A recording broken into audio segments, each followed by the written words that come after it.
So, All right, we're going to start back over. All right, so on this episode, we're going to talk about morality and see where it goes from there. okay. So, and my question of you was that what I'd like to discuss is where does American morality come from if American morality is not based in Christianity? Because I think we can all agree that in order to be a society, we have to have a shared moral code where we understand what it is to be like a good person, a bad person, a criminal, a free citizen. You know, we have to have a certain set of morals that we all follow Right. in order to exist together as a society and a culture. Sure. Right. So and I agree that America is not a Christian nation in the sense that Iran is a Muslim nation. Right. Like it's a theocracy. I agree that America is not a theocracy. It never was designed to be a theocracy. Right. But where do those morals come from if not Christianity? So that is a great question, and I think that when America was founded, it was founded based on freedom of religion, but with Christianity in mind, right? Because there's different sects of Christianity. It's secular, right? And the founding fathers, I believe, had different sects that they were part of. So that's why they said freedom of religion, because not everybody had the same secular beliefs. But it was all based in Christianity. Yeah. So you had different denominations of Christianity, Right. like you had the Quakers, and you had, there's just general Protestants, and then you had some were just deists that they believed in God, and Right. Various. This is all what happened with Protestantism, that you had all these various things. What they were trying to avoid was the adoption of a national church, because they thought that spirituality was tied in with liberty, and that it's a very personal thing, and it should Right. never be dictated by the government. That's Right. the way I understood it. Right. But with that being said, religion is important in the sense that Christians and Muslims have different beliefs. Jews and Christians have different beliefs. They're all somewhat similar, right? If you look at the Quran, you look at the Bible, you look at the Torah. Well, the Torah is the first 5 books of the Bible, right? The Old Testament. The New Testament is solely Christianity, right? Judaism, I'm Jewish. We don't talk about anything after Genesis, Exodus, Leviticus, Deuteronomy, and Numbers. That's our books. That's it. But if you look at the radicalism of certain religions, Get out of here. I'm sorry, man. His eating is going to show up on your mics. You're I'm fine. sorry, man. If you're looking, come on. Get out of here. You were saying the radicalism of certain religions. I'm sorry. you're good. Have a seat. Fuck with your editing. It's not. So the radicalism of certain religions causes a huge rift in morality in America, in my opinion. Radical Islam is very dangerous to America and what we stand for, right? Like, if you're Muslim, that's fine. If you're Christian, that's fine. If you're Jewish, that's fine. Whatever. It's when extremism and radicalism get brought into it, and it goes to such depths that we start messing with our moral code, Yeah. right? So, but the extremism and the radicalism, those things take place on a scale where the center is what's considered acceptable for morality. Right. And then on either extreme are the things that are unacceptable for morality, like being a radical, being an extremist. Right. Right? So what's that moral code that we are using to evaluate where an extremist, where a radical is? Because there are certain, for large portions of American history, being a racist was not an extremist, what I'm Right. saying, position. But it is now. Right. And so where does that universal code come from that we are evaluating, what's acceptable and what's unacceptable? And I almost feel like it goes back to the Ten Commandments. I almost feel like morality is based off the Ten Commandments. I don't I don't think that the Ten Commandments should be brought back into schools. I think that that's dangerous. But our foundation is based on those laws, basically, right? Like, Well, so the American Constitution comes from. So that's when people say Judeo-Christian. That's the Judeo aspect of it has a lot to do with the application of the law on people using shared authority of like the government, and that's not just a Judeo thing. It's from a lot of different sources, but the morality of everyone being equal in a society across all tribes, that's very much a Christian ideal. That originated with Jesus and the teachings of make disciples of all nations. That, I mean, before that, it was the Jews were the chosen people, that you had to be in this tribe to be God's chosen. And then Jesus came along and said, do. well, yeah, no, there ain't no way to the Father but the Son, I'm saying. But that's the transition was the Jesus. No, I don't care what country you're from. I don't care what tribe you're from. Man, woman, black, white, doesn't matter. We Sure. are all made in God's image. We are all equally close to God. That through interpretation, through the church, Thomas Aquinas, the Magna Carta, the Enlightenment. Eventually, those concepts got translated into the idea of modern equality and individual liberties. Because we're all equal, that means now we all have the same rights. Right. We all have the same rights. What is the purpose of government? The only purpose of government is to recognize and preserve these rights so that individual liberty and equality becomes the most important aspect, which I don't have a problem with that being the shared morality, even if because you can share that morality and not be a Christian. There's Right. nothing wrong with that. That shared morality is fine, but what the problem that we run into by having a morality that is based in the world, it's based in secularism, atheism, the hard writing of philosophy, is that there's nowhere to go for a higher authority when the world starts challenging those morals. We are forced to interpret these things. It's the same thing with Christianity and any other higher moral system too, but religions and spirituality and stuff like that, it's a lot more innate that can't be explained in a way that you could put it on paper. Like somebody walks up to you and says, well, why can't I marry a 14-year-old girl? And it's like, dude, I can't explain to you why. It's just wrong. It's just not something that you do, that they're a kid. You know, Right. I don't really care about throughout history that we've done this and this and this. You know, I Sure. can't explain the morality to you. It's just something in moral terms I understand is not okay. Right. And once you get to that aspect of enforcing a morality on a society, you don't necessarily have a shared code that can keep you together.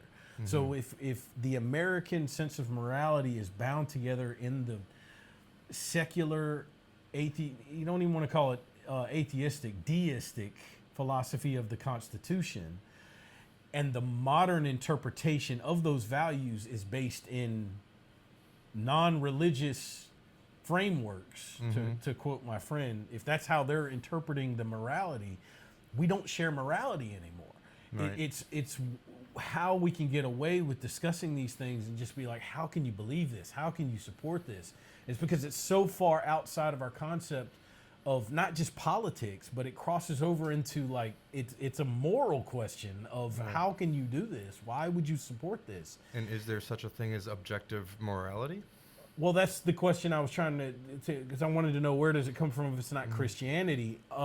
There's a bunch of schools of thought on this, because there is one aspect of morality that says, no, there is no objective morality. And a lot of people would tell you that. But I don't know the answer to that question, but I will tell you that my perspective, I don't want to dictate it to anyone, because God will not force himself into anyone's presence. Sure. But there is an objective morality, and it comes from Jesus. But the idea that there is something that outside of Jesus that we can share, that we can call a common morality, I don't know what that is. And I think that when there is that disconnect in morality, you end up in these situations where you can't explain why something's so wrong, but you just know it. And because we're so disconnected in the basic moral framework, because I can point to Jesus and say, you know, right here where it talks about protecting innocence and, you know, all the rest of it. But if, you know what I'm saying? I can explain it, but if you don't share those same values that are written in that book, it's not going to mean anything to you. Sure. And I think that is I don't know that there is a bigger problem in American society than the disconnect on a shared foundation of morality. So I think that one of the biggest things about morality is one of the simplest phrases that you'll ever hear.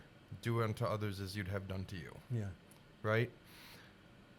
Nobody wants to die, right? So murder is bad, Yeah. right? Nobody wants to be physically forced to do anything that they don't want to do. So rape and whatnot, bad. Yeah. People don't want to be forced to give their belongings, or their money, or their hard work to something that they don't want to. Yeah. Right? Like, well, and that's kind of God. gets what I was going to say is that, but in order, anytime that you have, even in a family, there has to be force used to enforce the allocation of resources, so that even if it's just a family, everybody in the family has a role to play. I'm talking in the earliest tribal societies. That everyone has a role to play so that everyone can survive. Well, what does the dad do when the son wakes up and he says, I don't feel like going fishing? You know, is the dad going to be like, oh, well, you know, I respect your feelings. You go back to sleep. No, the dad's going to he's going to yank him by his ankle and pull him out of the bed and say, if you let's don't go. fish, you're not eating. Right. Okay? Get your ass out of bed. But there has to be somebody to preserve and protect order among everyone, even if we all agree to abide by, you know, do unto others. You know, if we agree that that should be the universal morality, then there still has to be people that can apply force in order for justice to exist. right. So like the majority of people, aren't going out on their day-to-day business trying to screw anybody over, right? Okay. The majority of people are just trying to get through the day, Yeah. you know, make it to the next day, be as good to the people in their lives as they can, you know. I don't think that anybody wakes up and says, let's screw somebody over today, unless they're immoral, right? If they're immoral and they don't care about anybody else, then there is no shared morality with them. Those people are the ones that end up stealing, go to jail, killing, go to jail, right? Yeah. Like, But I think that there's a difference between, because there are those people that you're describing who are amoral that I would describe as psychopaths, and there's a shitload of those out there. But I think the more dangerous, and the reason that I'm emphasizing the more a dangerous are shared people morality, that think that they have higher morals than somebody exactly. else. Well, they because just it's have different. they have different morals, Right. And that's, we were talking about this in one of the other shows where, you know, that was the lesson of Nuremberg. Was at the end of Nuremberg, Remy Malek's like, you know, hey, these guys are just like us. They just have a different moral code. The people who own slaves, you know, we can consider them to be amoral people. That, oh, they're psychopaths, but no. But if back you then, stop and that think, wasn't. that's what I'm saying. That was just normal. They were just had different morals, okay? Right. But we, as a society, in order to exist together, have to be able to have shared morals. Or, I mean, it's not just a matter of agree to disagree, because someone has to exert violence. The government has to be able to exert violence in order for justice to exist. Sure. And if we don't have a shared morality that determines how to allocate that justice, then the society is not just. Right. Then it becomes unequal and based on... And when you say enforce violence, you're not saying... It's not like you're saying that the government needs to go down and beat people up, No. you know, or anything But- like that. but It's people just- break the law. It's just if somebody breaks the law, there has to be a consequence. Well, yeah, and it's right? also And somebody's got to dig the violence ditches. The violence part is like, you know, what's going to happen if you don't comply, right? Yeah, that's one it's- aspect of it, it's but it's not- also, it can be, violence is anything that exerts any, I mean, I'm not trying to give you a textbook definition, No, but you're fine. at any point, if I exert control over you, that's a form of violence. Right. I'm altering your behavior based on the inputs that I gave to you. Now, we get down into the weeds and you talk about punishing people who don't do what they're supposed to do. That's an aspect of it as well. But kind of the enforcement of violence can just be roads or stop signs, or it's the shared aspects of society that have to be enforced on everyone so that we can exist as a society. So here's a question. Do you get what I'm saying, though? Absolutely. But we have to understand how to apply those things in order for justice to exist. We have Sure. to agree on the reasons. We have to agree that we need roads, Sure. that we need stop signs. But like you were saying, and without bringing any personal into it, let's just put it as a general blanket statement. Divorce. 20 years in the 50s, what was divorce viewed as? Bad. I mean, Awful, right? Yeah. That For was most like- of human history, I think. Not just Sure. since the 50s. Sure. Yeah. And But I think I'm it was talking really up- the 60s. Yeah, up until like the 60s and Yeah. the free love, Yeah. right? Divorce was immoral, Yeah. right? It still is, depending on your moral perspective. Yeah. But it's a lot more accepted now. Yes. Like, Which is my point. So Yeah. where's the shared morality of us having a society when we can't agree? I'm trying to avoid throwing out some inflammatory shit, but the problem is we can't agree on the objective morality or of whether or not racial discrimination can be used as justice. We can't agree on the shared morality of whether or not an unborn child has a right to life. We can't agree on the shared morality of a government having to use force to enforce the borders of the nation. We can't agree on the shared morality of whether or not underage children have the capacity to consent to life-altering ideologies. I mean, you Sure. can get into the weeds on that, but what I'm saying is, you were talking about since the 50s, and it really began in the 60s, but the kerosene got tossed on the fire since the smartphone age. But our understanding of morality as a society has splintered to such an extent that we don't have a shared baseline where we can start to define what justice is for people, what's right and what's wrong. We can't do. We've lost all of that center stuff Yeah. because of the ideologies that moved us from it. Yeah. And I've got theories for days for what happened for it, but you're 100% right that it began in the 60s. you want to know the perfect example? Yeah. Pleasantville. You ever seen that movie?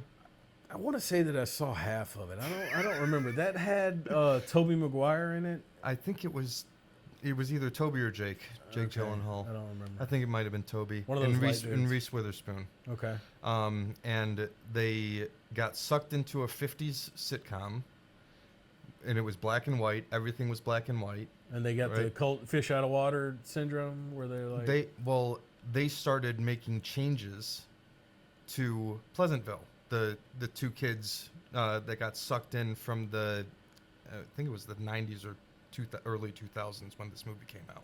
okay. But it was like these new age kids going back in the 50s started making changes to Pleasantville, and then black and white started becoming colors, Yeah. and it was morals going down Yep. and color and life, blossoming into what it was in the 90s 2000s Yeah. when the movie came out. And it's like, it's an interesting, like, it's actually a really good, and I never even thought about that. It literally popped into my head when we were just having this conversation. But that is a perfect movie that explores morality. Well, honestly, listening to you changing. describe it, it kind of makes the exact point. Yeah, Yeah. that we are both trying to make, and it. I think the problem that we have nowadays is that for too many people, and I'm not even saying this exists inside of Christianity, it exists inside of the most patriotic soldier. So many people are using a moral code that they think is their moral code, but really what they are honoring is their own personal glorification, the glorification of what feels right to them based on the interactions that they have with other people who are also doing what feels right to them. Right, which That- is why there's such extremes from right and left these days. And not just the political extremes of right and left, because that's part of the activism of community, but it's also got to do, brother, digital porn. Mhm. I mean, we're talking a lot of it. What are we doing? We're chasing feelings. The mental health crisis is a lot about chasing these dopamine hits and I being was just gonna unable, say, yeah. being unable to tie it to that fishing, cooking, sunset that rewards the evolution aspect. Right. That people chase it and chase it and chase it until it starts to give you a mental health problem. Because what do? You're sitting in a cubicle all day and sitting in Right. traffic and shit. And the whole self-glorification thing. So this is something that I feel strongly on, and like I have people in my life that go by they them, right? Okay. But a lot of times I feel like the reason why that happened is because it was popularized on TikTok Yeah. and YouTube, and people that were getting the most buzz Yep. were people that chose to, be trans or Nowadays they call you it a know- social contagion, but back in my day we called it a fad. right. And it's like it's hip to be gay now. Yeah. If you were gay back Yeah. in our days in high school, you get your ass beat. Well, it's the glorification of victimhood. You It's know? the glorification of victimhood to be different in a way that is special. Right. Because the thing is I have no problem with the LGBTQ community. I don't. But I do feel like a lot of people are influenced outside of the family home now, Yeah. right? Well, Everything is yeah. everywhere. Well, and what you're touching on is a big part of because The nuclear family isn't the nuclear family anymore. well, and whenever we talk about Christianity because here's the problem. We were talking about nationalism and patriotism on that last one of those other episodes, and my problem is with the term when people say Christian nationalist, okay? Because to me, nationalism and patriotism mean the same thing. And if you're a Christian and you're also a patriot, the Christian values that form the moral code of America are the best possible version of America.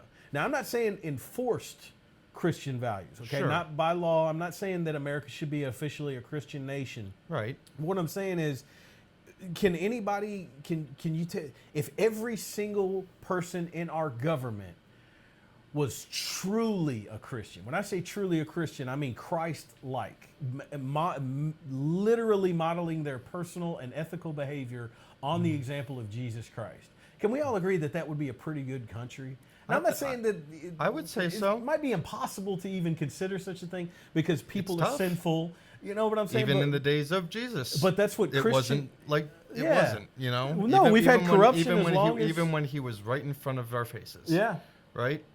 And But that's what bothers me is the morality aspect and what you were talking about where the social contagion and it gets pushed on kids outside of the home. That's what bothers Christians. Okay. And it's not that Christians want to enforce their view on everybody. It's that these other people are enforcing their morality onto their kids into school. It's happening in schools. It's happening on Netflix. It's happening in all of these aspects of society. And my thing is like the drag queen readings, like the story times. Yeah. I don't see a problem with that. But here's why. I do. Here's but why. that's fine. I don't have a problem with it if it's not in like I don't think that a public library is the appropriate place for it. Yeah. I think that if you're going to have something like that, it's like when you had kids' birthday parties back in the day where everybody would come over and there'd be a clown, Yeah. right? Or an entertainer. Somebody had to choose the entertainment, right? But it was in the home. It was under one roof. Yeah. It wasn't for the public. Yeah. It was for the people that were invited into that shared space. I think that Right? yeah. If drag queen readings were done, like, it's not. I'm not saying that it's good or bad. Yeah. What I'm saying is if it was solely the decision of the parent of that child to bear witness to it. Yeah. If it's in a public space, you don't have any control over what your child is saying. And that you can see how that can be a problem. 110%. Yeah. I'm agreeing with you on Well, a that. lot of these laws that were portrayed in Kentucky, Tennessee, and Florida, they were portrayed as anti-drag laws or something. Really, that's what these laws said. Was that anything that had like a sexual theme to it, or anything where there's half-naked people dancing out, that it couldn't be in public, and it Right. couldn't be within a certain distance of a school or something. Decency is out the window these days. But what I'm getting at is, remember the narratives around these laws? Disney spoke out against these laws. That they were like, oh, it's like when they say banning books, that, oh, you don't want to ban books. It's like, no, you need to research what you're talking about. There is literally pornography in schools, guys. It's not something that's being made up. 10-year-olds have access to pornography in some of these schools because they're trying to normal. I'm trying not to get too amped up about it. It's okay. But there are so many things about this transit. Because I'm like you, man. I don't give a shit. I don't care. It's your Right. life. Live it however you want to. Right. My problem is whenever we bring this issue up, all of the minutia and all of the real issues do not get discussed. We cannot have a conversation about the trans issue until we start talking about the effects of digital pornography and the sexual revolution on public displays of sexual fetishism. We need to have that hard, difficult conversation about where we are in 2026, because the academics have proven it. The vast majority of the people we see running around cross-dressing, if that's how, I'm not trying to offend anybody with these terms. No, you're fine. But the vast majority of the people who are doing is that, cross-dressing offensive now? I don't know, man. It's hard to but that's tell the these thing days, is, yeah. this is why I don't care about tone policing. I can't do it because you don't know what people are going to be offended by, so you just speak the truth. The problem is that the academics have proved that the vast majority of these people are living out a sexual fetish. It's either a mental illness, that it's gender dysphoria, or they are literally living out a sexual fetish in front of your eyes and using the cover of law and mandatory empathy to get away with it. We need to have a hard conversation about all of these things before we can start getting into whether or not we can have a drag queen story. No, because the protection of those children comes before all of these other considerations about how free an adult man is to dress up like a woman and go into the bathroom. Okay, like, no, we're going to talk about how to keep the kids safe. We're going to talk about the logic and common sense of a society. Then we can talk about this other stuff. Because I'm like you, man. I don't give a shit. Now, one thing I will say in regard to the men going in, dressing as women part, right? So I'm not saying that doesn't happen. There are videos out there. That happens. Yeah. Right? The problem is there are less than 1%, I believe, of the population. I think it's under 1% for adults. Somebody for trans? Trans. Okay. And I believe it's 3.4 or 3.6 from when I looked it up % of children. Okay. Are trans. Okay. It's a very, very small percentage. Most people that are genuinely trans, like genuinely, right? I'm gonna let you finish, but I don't know what the hell that means. I'll explain in a second. Okay. Well, I know that somebody that legitimately feels like they did not get born in the body that they were supposed to. Well, be and I'm in. not trying to offend anybody, but that's a mental illness. I'm not saying it is, and I'm not saying it isn't. Okay. And we probably don't want to get into it, but I want to make sure that we're respecting the thing is, like what you say, gender dysphoria. Yeah. That is a mental. Yeah, that is in the DSM-5. That is a mental condition, right? Yep. So is bipolar. Yep. You don't tell somebody that's bipolar that they can't be bipolar. Do No. you see what I'm saying? No, but if the person who's bipolar expects any kind of special treatment because they are bipolar, I'm not done because I'm with you on that. Yeah. I'm with you on that. I do not. If you want to be, if you use your example. Well, hold on, let me finish. If there was a way to cure bipolarism, should we enforce that on people who are bipolar? I'm just curious. I know you were building to a point, but if they want, yeah. Okay. So if they don't want, should we accommodate them in a way that and I know you were building to a point. What if they feel like it's not their genuine self if they're medicated and it's taken off the map? I mean, if they're not a danger to anybody and they're not forcing society to adjust, it's not any of my business. And But, that's why I'm trying to. You gotta let me but finish. should there be You gotta let me special? finish so Should I there can be s- special lines in the bank for people that are bipolar, and we No. have to make accommodations for No, them? To, but you're not okay. letting me I'm finish sorry. because You're right. because You're I'm right. trying to tell you. And my buddy told me that too. He watched Yeah. the podcast. He's What- like, he didn't what let I- him what I'm make trying his to- point. What I'm trying to tell you is that there should be no special treatment. Okay. If somebody wants to do what they want to do, fuck it, let them do it. Mm-hmm. Just don't impede on me, right? I can agree with that. If some dude is dressed up with a full-on beard and a dress on in public, don't expect people not to look at you. People are going to look at something that does not seem day-to-day normal, right? So be it. I'm not telling you don't do that. Yeah. Just don't expect me to treat you like your princess Yeah. because you want to feel like a princess today. Just because you're wearing a dress, Just doesn't mean because I'm you're gonna call wearing you a dress. ma'am. Yeah. Right. And it's not Like, rude of me it's to not do that. rude. No. It's not rude to accidentally misgender somebody. Yeah. It's not rude. I don't Because I don't think because it's personally rude to intentionally because- misgender somebody. That's just me. I don't think that's rude. I think it's rude to intentionally do I don't think so. But that's fine. That's different more. Why I say that is why go out of your way to be a dick? If they're not bothering you, But can you it see? might bother you in your head, Okay. but that's you, Yep. right? You can't impose your shit on them just like they can't impose their shit on you. Okay. If you want it to be equal. So if that person wants to consider me rude for misgendering them, can I? No, I'm saying that's wrong. They should not think that you're rude because No, you I'm talking about accidentally did it. intentionally. Let's say I intentionally do it, Oh. and that person thinks that I'm rude for intentionally misgendering them.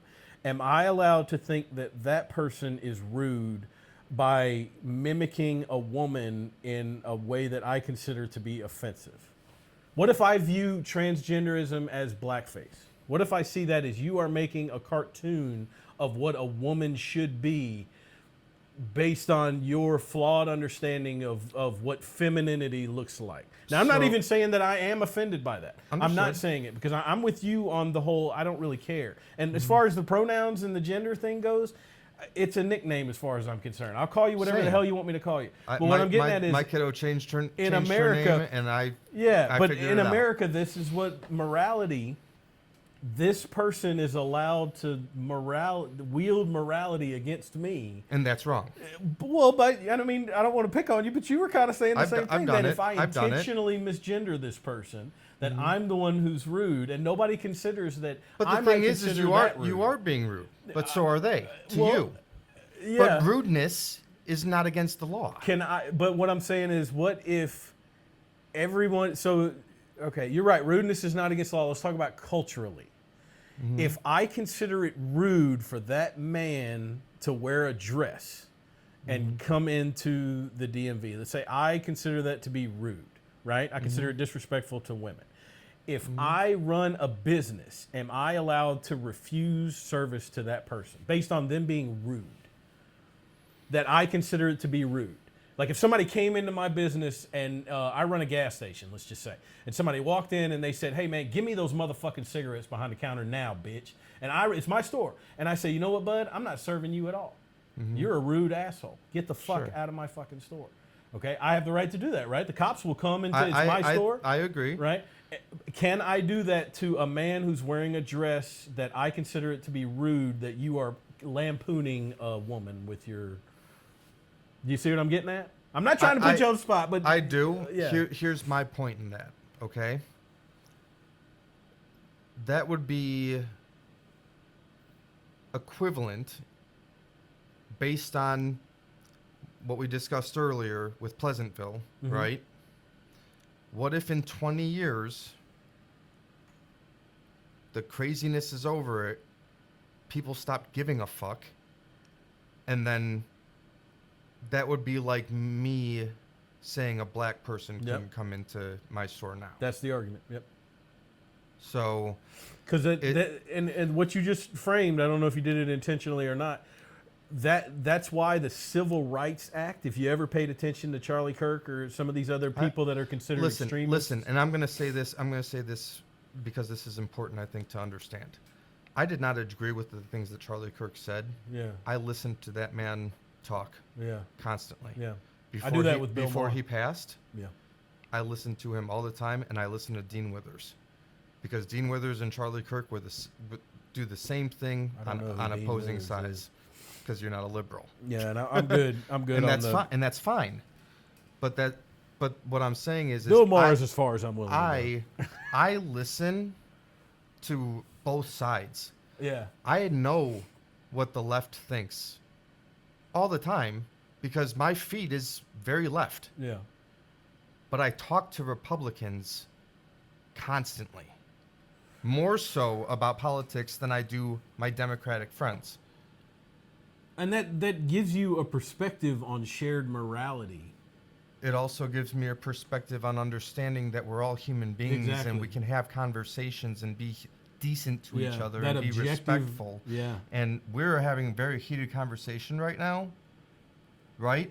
I'm not heated. Are you we're heated? We're not heated. What I mean is we're having a conversation that could easily be very heated. Controversial decision. Especially if it was on Facebook text, right? Yeah. This conversation would be very different if it was over the internet, wouldn't it? Yeah, and it's because I don't tone police, and it shows up especially in comment sections. But the thing is, dude, is you're not a bad person at all. Neither are you.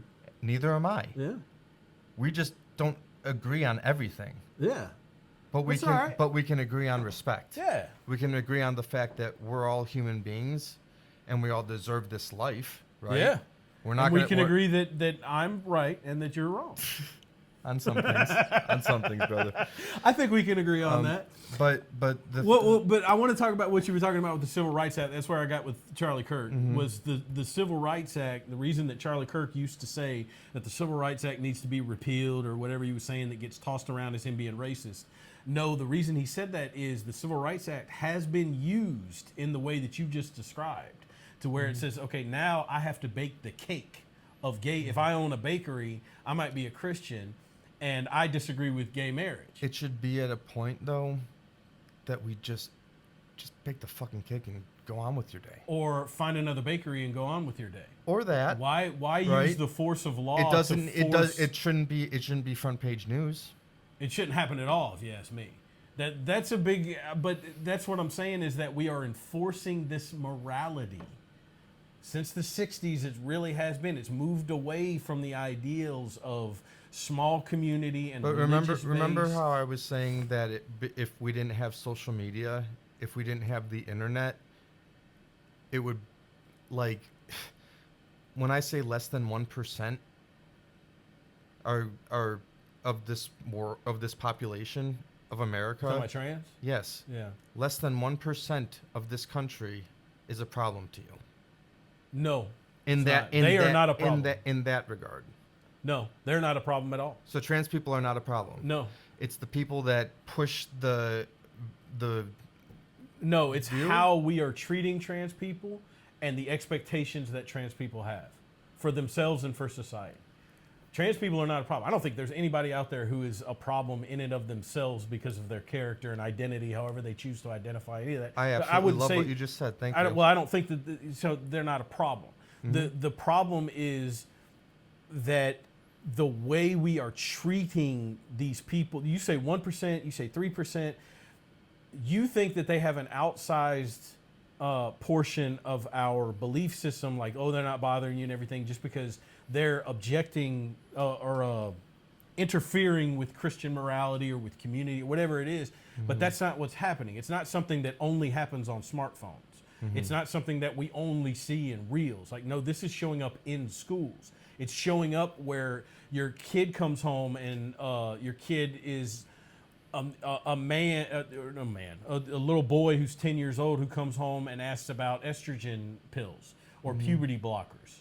And you have to sit down, 10 years old or something, okay? And I'm not saying that I didn't realize that was a thing, but That's okay. So the statistics of this stuff happening to children is another thing that's very controversial, and everybody should do your own research. Well, but I'm like gonna I said, it was 3.4 or 3.6% of children are Well, trans there's a now, difference and between less than 1% of adults. Well, there's a difference between identifying as trans and taking like chemical and surgical steps Sure, to identify as trans. that's way smaller of a portion. I don't know how many child mutilations are acceptable, but I like to think that number is zero. I don't think that any are. Exactly. So that's the conversation. And when you say they are increasingly rare, I think if you turn 18, I don't think that there is any situation where a society should say, well, that's not happening that much, so it's not that big a deal about like child mutilations. That I don't think we should ever say, well, it only happens to 2,000 or 3,000 kids, so that's not a big deal. And it's like, no, okay, I think we need to examine what's going on in these communities where something like this can be considered at a scale where 2,000 or 3,000 kids could go through it. And we're arguing about whether or not that's acceptable. Like that's a time to stop and say, I'm not arguing with you on this one. No. I get what you're saying, because you're talking about how this has an outsized influence on the conversation about broader subjects, like even beyond LGBTQ and civil rights, right? I mean, isn't that what you're saying? And I agree with you, but the reason that the trans issue comes up so much is that it is a very small percent of the population that has an outsized influence Sure. on culture, not just on the law, because there is a lot to talk about with the law. It's against the law to misgender somebody. In certain cities and states, you can get fined for it. Oh, yeah. That's not fair. That's the civil codes of places like Washington State. But here's State. my thing. If you're trans and you're going to transition, Yeah. and you go to every great length to do that transition, then at that point, I think that it should be accepted after 18. Okay, so After 18. enforced by law? No, You say accepted. No. What I mean is, if somebody's doing the transition and they're actively trying and they're like really putting their all into making this transition happen, and like, I don't think that that's an issue. Like, I don't think that you're going to go up to that person who looks like a female because they've done the transition and look like a female and say, sir, if they look like a female. What I'm saying is I think that I don't think that it should be against the law if you accidentally misgender somebody, right? Think it should be against the law if I intentionally misgender somebody? I'm not trying to be a smartass. I don't think that it should be a law. Okay, I think that being hateful. Okay. You can be an asshole in America, right? You can. Yeah. But is that very Christian? Well, I'm not. That's what I'm talking about. Is I'm trying to find our shared morality. Understood. You don't have Christian values. So, I mean, I can abide by Christian values. What I'm saying is, if we're not going to enforce Christian values on everyone, then what is the shared morality that we are using? So here's the thing. I have plenty of values that would go along with Christian values. Well, I think most people do. We grow up in a Judeo. Every single person. I actually lived with a pastor for a couple of months. But what I'm saying, if you grew up in the West, well, hear me out. Let me finish. When I lived with the pastor, my rent was reading scripture, reading the Bible, learning the Bible. I went to church every That's Sunday. awesome. I went to church every Sunday for a year. And I was with my then girlfriend, going to be wife because she was pregnant. And we got married at that church for free. They paid for an entire service for us, like a ceremony. I can plug Christianity. I know I don't think you want me to, but trust me, I can plug Christianity for a while. Listen, I don't have a problem with anybody that's a genuine Christian. There's a lot of fake Christians out there. There's a lot of fake everythings, but 110%. Yeah, I don't have any problem with anybody that's Christian, that's Muslim, that's Jewish, that's Hindu, that's Wiccan. I don't care what your religion is, as long as you're a decent human being. How did we say Christ united people? Equally close to God across all genders, races, tribes, just like you just said. Yeah. Equally close to God. That doesn't exist anywhere except Christianity. It does now. It does now. Before Jesus Christ came along, that concept did not exist. Your equality in your tribe was tied to your tribal links. So, but what I was getting at with the Christian morality. Thank you. Well, I didn't do anything. No, thank you for sharing that. Yeah, that was a beautiful tie-in. And I appreciate it. Well, that's no problem. Yeah, I'm glad I'm here. But it's more complicated than that because I don't want to offend any Jews or Muslims or secularists. I'm Jewish. Or anything. I'm not offended. There's a lot of history into what American values are, which is fine. Which is why I say that even if I choose to live by Christian morality and ethics and values and everything, I don't necessarily think America should enforce Christian values and ethics on other people who aren't Christians. I think you can be an American and not be a Christian. Sure. But my question is, if we are going to have that society, where is this moral code that we have to share? Because what we are seeing right now are things like what we just talked about, and there are communities where this is considered moral. Right. So what I was it's actually considered amoral to not support it. What I was actually about to say was that if a woman is transitioning to a man, I wanted to say. Let me finish. Okay. Let me finish. Go ahead. If a woman wants to transition into a man after 18, okay, they're an adult. Let them do whatever the fuck they want. Right? We agree on that. For them, like. Yes. Okay. This is the shorthand. Okay. Thank you. With caveats. I know there's caveats, but as long as they're not going out there murdering, raping, pillaging. I'm for the liberty of the individual. Yes. Thank you. Okay. So, if they go to lengths to change their body because they mentally don't feel like they belong in their body because they have body dysmorphia, okay. Okay. So be it. Don't let them do it before they're 18, because your body's not even developing yet. Honestly, transitions shouldn't happen until the body's done developing. I think, personally, the brain at least. I think that would be smart. I don't think that happens until 25. I agree. Sure. Okay. It doesn't. I don't think that 18 is an adult. I think that 18 is a grown child who has to be held responsible for their decisions, but is still going to make a lot of bad decisions. You're still learning. Up until your 30s, really. Shit, I'm 45. I'm still learning. We're all learning. I'm figuring this shit out as I go. Let me ask you this. Well, first of all, let me make something clear. But wait, I actually didn't finish. Let me finish. Okay, go ahead. So, if a person transitions and you cannot tell. This is Listen, let me finish. There's no such thing. There is. No, there's not. There are women out there. There are transitional women out there. I'll let you finish your point. Okay. No, there's not. Okay. Well, I think they do pretty decent jobs. Okay. Right. I'm sure there's a lot of plastic people out there. Okay. Right. Transition and non-transition. Right. Non-trans people.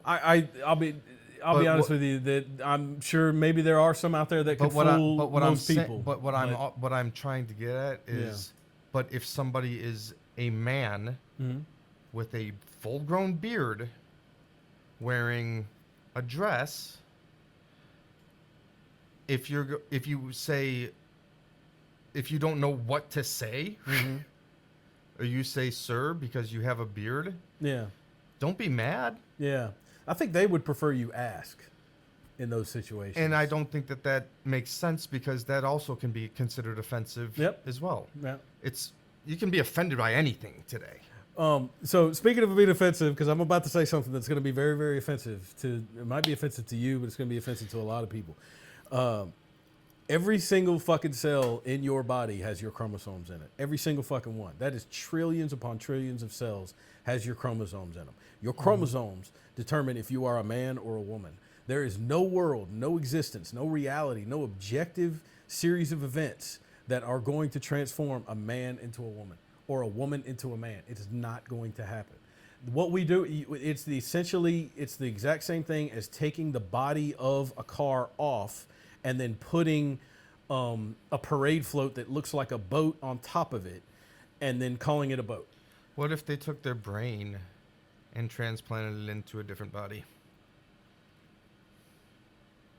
Like if you could take somebody's mind and put it into a different body. A would it bother man's you? brain and put it into a woman's body. Yeah. What's the question there? Am I saying? Are you Is it asking me if different- that is it person is a different man then? or a woman? Is that what you're asking me? Is that a man Yeah. or a woman? Yeah. The answer Like is the mind. yeah. The answer is that's a man's mind and a woman's body. That's the answer to that question. I don't even think they would survive because, to be honest with you, like we have biological and neurological understanding. So then, what's body dysmorphia though? It's a mental illness. It is a mental illness that is Okay. akin to me saying, when you were saying that when someone goes through the transition, they're a grown adult and we should let them, my mind goes to, okay, what if I have a mental illness that tells me I have to cut off my arm? I have to cut off my arm. And anybody who stands in my way is not letting me do, I'm a free individual and I want to cut off my arm. Should I be allowed to cut off my arm? That's a. I'm a grown adult. That's I'm a free. That seems like philosophy more than. I think it's one of the questions that needs to be asked about the trans issue. What we have done is we have allowed. All of this goes back to the capitalist aspect of politics because it becomes about money raising. Once your company always has to grow. If you are something that makes money, you have to be making more money every quarter or you fall. With the political activism that's happened since the 60s, the barriers have been moving with equality from race through religion, through gender, all the way up through sexuality. And now we're getting to the point that people want to start accepting things that are insane just because they think it's the next fight for civil rights. They think these are the next people who need equal treatment based on the generational struggle against racism or bigotry that's been happening. It's America's original sin. It's been happening our whole fucking lives. The problem is now we are openly embracing people who have definable mental illnesses and telling them that it's okay. It's okay. We will honor your mental illness. We will give you a space for you to exist with this mental illness, and we will give you chemicals, and physical alterations. What would you rather do with them? If they are mentally ill, they need to be treated in the same way that if we had a cure for bipolarism, if we had a cure for depression, or if we had a cure for, and I don't even know the treatment for gender dysphoria, but I guarantee you that if you have something going on with your brain that makes your brain believe that your body is wrong, there's the solution is. Have you studied the brainwaves of a trans individual? No, but what does that have to do? Because you're not an expert. No, I'm not. Right? I'm not. So I'm talking about logic and you reason. You don't know, right? No. I do know that nobody is born in the wrong body. That's such a concept that is so far removed from what can happen in objective reality that you would be, first of all, what you're essentially doing is acknowledging the existence of a soul, first of all. So we need to reckon with that. I believe in a soul. But how many trans people are out there talking about their souls? Okay, and you might even be able to get them to talk about an objective consciousness, but once you start going down the realm, okay, where does your consciousness come from? And you get back to the fertilization view of human life, that's the trouble with the left, and especially on the trans issue, is once you start boiling down all these beliefs, they're all hypocritical in various ways. With the trans issue especially, I can agree with the liberty of go do whatever. I don't care what you wear. I don't care what you wear. You want to be called, you're Alex, you want me to call you Alicia? I don't give a shit. What skin is that off my back? I don't really give a damn. What I care about is whenever we try to normalize it, that to the point where you're like, no, I am no different from a woman. No, and it does not matter what you put on, what chemicals you put in your body, what surgical alterations you do. No, I don't care how fancy you walk. I don't care how much makeup you put on. I don't care how much you shave down your jaw. It's never gonna happen. It's just not in this physical reality that we inhabit. And the idea that we have turned this into a controversial conversation because so many mentally ill people have reached the mainstream with their political and social views is a benchmark in how far we've moved away from not only shared morality, but shared reality. Does that make sense? I was talking for a long time right now. I'm sorry, man. I do it sometimes. I get off on a roll. I'm going to tell you something. It makes sense. Yeah. Do I agree with it 100%? No. Good. But does it make sense? Sure. And the other side of it is, I understand the other side of it. The other side of it is, why can I not live my life in a way? And I'm going to speak as if I was a trans person. If I look at myself in the mirror, and when I'm wearing how I identify as a feminine version of myself, if it's makeup, if it's however it is, if I look at myself in the mirror and I like what I see, if that's how I want to exist as a person, okay, has nothing to do with anybody else. And if I go to the grocery store and I get some weird looks, I don't care. I don't care. I expect it, because it's just like the people with the mohawks. You walk around with a mohawk, somebody's going to look at you. Sure. Okay. And if I'm walking around and I'm going, that's what I want, I don't care. When it comes to the bathroom, I'm going to use the bathroom that I, whatever it is, to avoid being an inconvenience to society. I don't give a shit. But let me ask you something. When the person with the mohawk walks up, do you say, "Hey, Hawk"? Me? Yeah. Well, Do you talk shit to him? Do you go out of your way to insult him? Well, I'm thinking about it because you're asking me personally, and I have been that guy that does that, because you have been when you were younger. Well, and that's true. Today, I might say nice hair. I'm going to say something about his hair. Sure. And the reason is that he is going out of his way I'd go up to him and be like, "Dude, nice hair. Fucking cool, right? cool okay. look, man." And that's my point, is that when you do something like that, you are and I'm not saying that trans people are doing this, but with a mohawk, you're trying to get attention. Even if you just say that Sure. I'm not, I just like the way it looks. And it's like, no, That's you're the thing. peacocking, bro. And it's cool. I like your hair. When I see a man with a beard wearing a dress, You just think he wants attention. honestly, Okay.